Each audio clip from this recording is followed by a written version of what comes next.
ఇలా క్లీన్ చేసుకున్న కందని గ్రేట్ చేసుకుందాం. చూడండి, ఇలాగా తురుముకుందాం. ఈ విధంగా తురుము పెట్టుకుందాం. ఇప్పుడు ఏదైనా దళసరి కడాయి అయినా పర్వాలేదు, లేకపోతే ఇలాగ ఐరన్ కడాయి అయినా తీసుకొని ఆయిల్ హీట్ చేసుకుందాం. వేసుకుందాం. మీడియం ఫ్లేమ్లో పెట్టుకుని తిప్పుతూ వేయించుకుందాం. 5 to 6 మినిట్స్ వరకు ఇలా వేయించుకున్న తర్వాత తురుముకున్న అల్లం 1 స్పూన్ వేసుకుందాం. కరివేపాకు మళ్ళీ కలుపుతూ వేయించుకుందాం. ఇలా తిప్పుతూ అడుగంటకుండా ఫ్రై చేసుకున్న తర్వాత పసుపు, రుచికి తగినంత సాల్ట్ బాగా కలుపుకుందాం.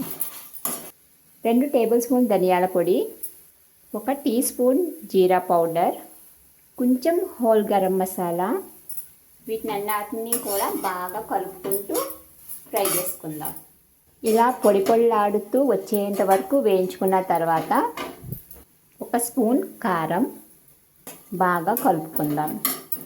కారం వేసుకున్న తర్వాత ఇలా తిప్పుతూ ఫ్రై చేసుకుని స్టవ్ ఫ్లేమ్ ఆఫ్ చేసుకుందాం.